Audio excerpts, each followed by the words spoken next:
Hello everyone, I hope this time it works correctly.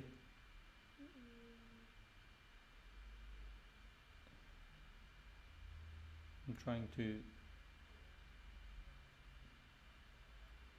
figure out what's going wrong. Regardless, I'm assuming the light is okay, and I will just start doing my talk. I'm hoping that it will be a short one.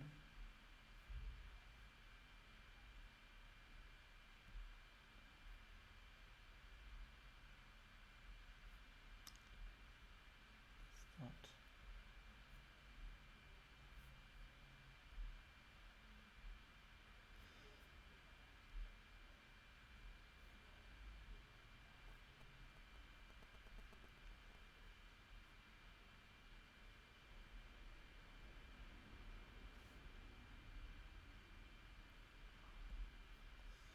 Okay.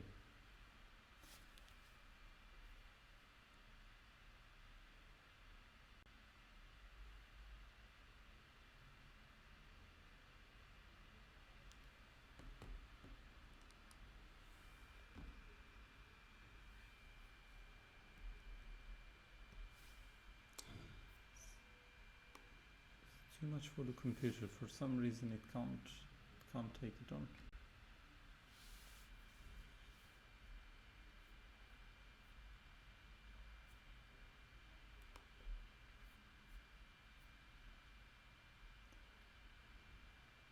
And I'm not sure whether it is broadcasting properly.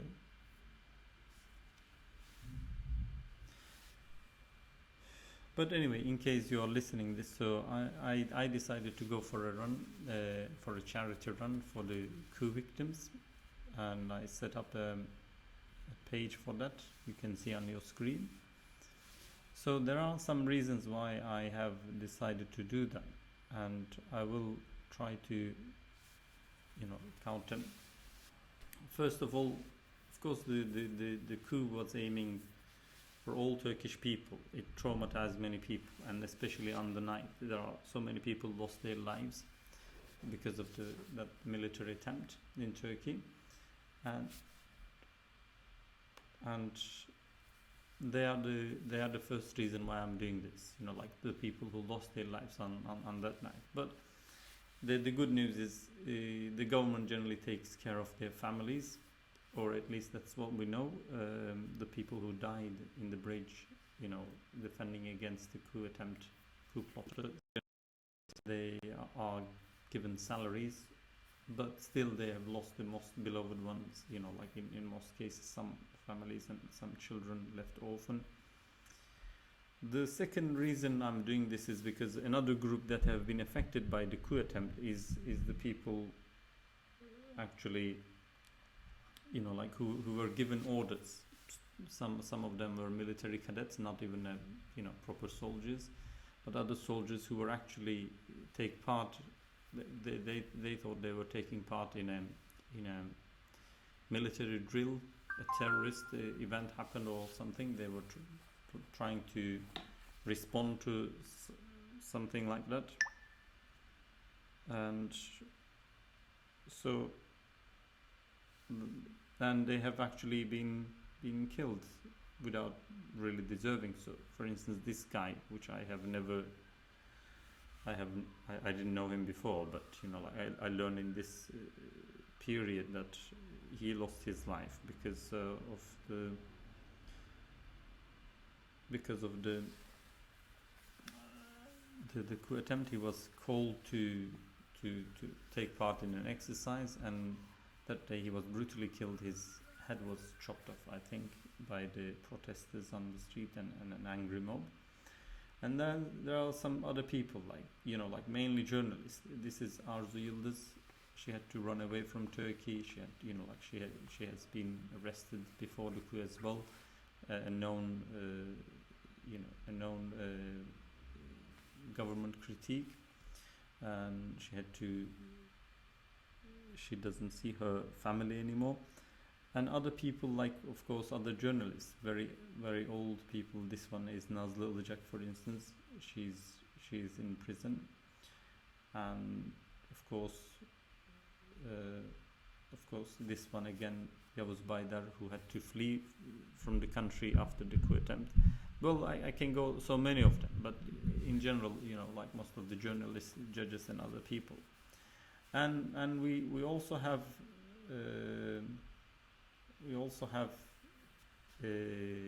Nuriye Gülmen and Semih Özakça. Like the people, there are thousands of people have been purged with the government decrees after the coup, although it is legal to use, like the legal powers that have been given by the extraordinary measures or emergency situation for individual people to sack individual people from their jobs.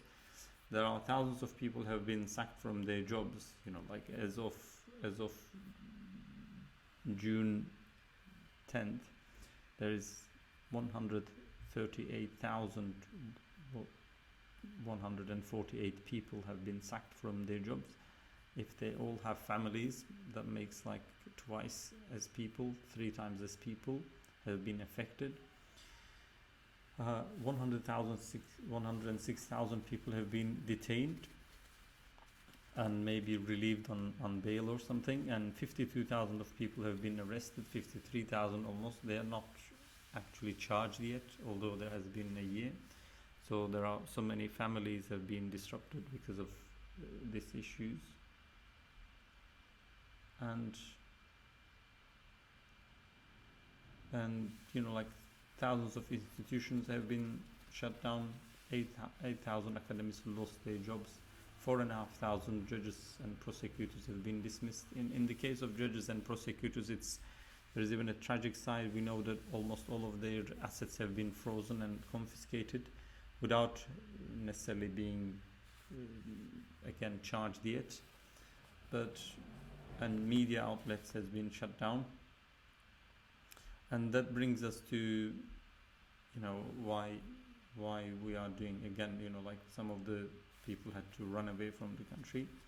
So I wanted to do something about this. So I contacted around. It's a very hard thing to get some help to Turkey, because most of the institutions actually doesn't want to help Turkey. The most well-known charities actually stayed away doing anything, especially for the victims of the coup, because some of these victims are still considered, although they are not found guilty by any court, they are considered as the government critics, and no one wants to help government critics because the Turkey makes it very hard for them. Most recently we heard that, for instance, after so many successful reports, Amnesty chair in Turkey, Taner Kılıç, another solicitor, has been arrested, and that makes like more than 1,000 solicitors has already been arrested just because they were trying to defend people who have been arrested or found critical against the government. So anyway, so I looked around. There was a couple of charities only doing this. One of them was KYM International. As you know, this was the Gülenist, the Hizmet affiliated institution who used to help Turkish people. Who used to do some global charities, but their Turkish branch has been shut down.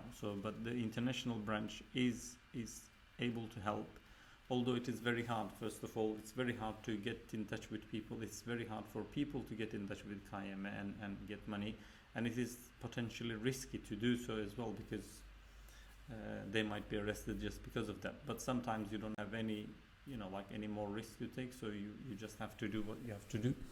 So there are some people who are actually awaiting this sort of help from them. And but KYM is in Europe, in Belgium, so they wouldn't help us. So I tried to find another charity. This time I found Time to Help UK, another sister organization again. Again, it's not surprisingly Hizmet affiliated institution, because no one else would actually help in this situation. It's just sad that it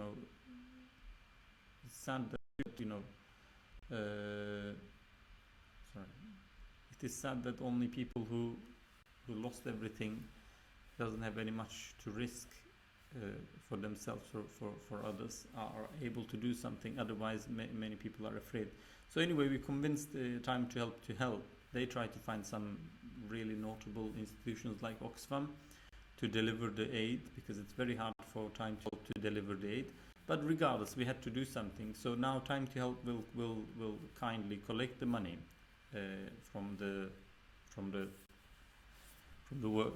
charity that run I will do, and then they will actually pass it to KYM International to deliver it to Turkish people, and at least some people will benefit that. For that reason, I set this campaign to help the coup victims.